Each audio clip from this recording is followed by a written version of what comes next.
Une intelligence artificielle ne pourra jamais te remplir du Saint-Esprit. Je ne sais pas si vous connaissez la nouvelle application, le nouveau site, je vais le dire en anglais, le chat GPT. Qui connaît? Intelligence artificielle, c'est énorme. Ça a entre guillemets réponse à tout. Vous pouvez lui poser n'importe quoi comme question. Comment cuisiner un poulet? Qu'est-ce qu'un bon sermon? Qu'est-ce que la bonne nouvelle de l'Évangile? Et en fait, il te répond, mais tellement bien. Je vais poser la question. Qu'est-ce que la bonne nouvelle de l'Évangile? Là, il est en train de m'écrire. La bonne nouvelle de l'Évangile est un message de salut et de rédemption qui est au cœur de la foi chrétienne. Selon les enseignements chrétiens, la bonne nouvelle est que Dieu est un Dieu d'amour et de grâce qui offre le salut à travers Jésus-Christ, son Fils. Elle est en train d'écrire. Selon l'Évangile, Jésus est mort sur la croix pour les péchés de l'humanité, mais il est ressuscité des morts 3 jours plus tard, offrant la promesse de la vie éternelle à tous ceux qui croient en lui. Cette bonne nouvelle est une source de joie, de paix et d'espoir pour les chrétiens qui croient que leur vie a un sens et une direction en Jésus-Christ. La bonne nouvelle de l'Évangile est un appel à la repentance, à la foi et à la vie en Christ, ainsi qu'un message de compassion et de pardon pour tous ceux qui cherchent la vérité et la vie éternelle. Elle offre la certitude que Dieu nous aime et veut que nous ayons une relation avec lui, ainsi que l'espoir d'un avenir glorieux dans sa présence.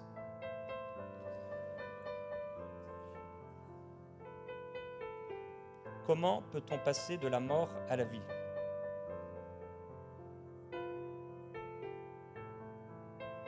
Réfléchis. Du point de vue chrétien, passer de la mort à la vie signifie passer de la mort spirituelle causée par le péché à une vie éternelle en communion avec Dieu. Cette transformation est rendue possible par la grâce de Dieu et s'accomplit par la foi en Jésus-Christ.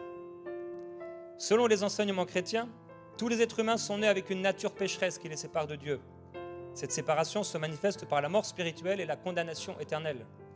Cependant, Dieu a offert un moyen de salut en envoyant son Fils Jésus-Christ pour mourir sur la croix et payer le prix de nos péchés. Par sa mort et sa résurrection, Jésus a vaincu le péché et la mort et a ouvert la voie à la vie éternelle pour tous ceux qui croient en lui. Pour passer de la mort à la vie, il est donc nécessaire de reconnaître notre condition de pécheur, de nous repentir de nos péchés, de croire en Jésus-Christ comme notre Sauveur et Seigneur et de recevoir la vie éternelle qu'il offre. Cette transformation se produit par la grâce de Dieu qui travaille en nous pour nous rendre conformes à l'image de son Fils Jésus-Christ. Cela implique également de suivre les enseignements de Jésus, de vivre selon sa volonté et de marcher avec lui chaque jour de notre vie. Je ne peux pas faire mieux que ça. Et en prière, je me suis dit, mais Seigneur, si une intelligence artificielle peut répondre à une question mieux qu'on le ferait, comme des fois la médecine a répondu aux problèmes des maladies et qu'il y a tout un tas de choses qui ont été mises en place, les mouvements sociaux, les organismes sociaux qui répondent aux besoins financiers des gens. Avant, ils criaient à Dieu. Maintenant, ils font appel et ils mettent leur confiance dans ces organismes.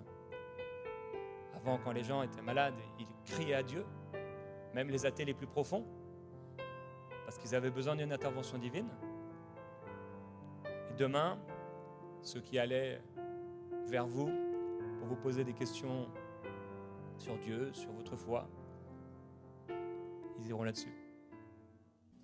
Il y a une chose que l'intelligence artificielle ne pourra jamais faire.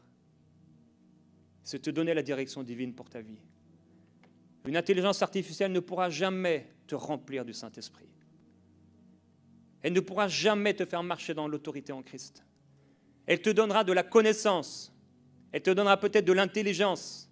Elle te donnera toutes sortes d'informations. Tu peux lui demander comment t'habiller aujourd'hui, elle va te répondre. Tellement de connaissances, c'est incroyable. Tu peux lui dire, je m'appelle Mathieu, je veux postuler dans une offre d'emploi, dans un magasin d'électricité, je n'ai pas d'expérience, peux-tu me faire une lettre de motivation? Et elle va te pondre ta lettre de motivation en quelques secondes. Et c'est bien fait.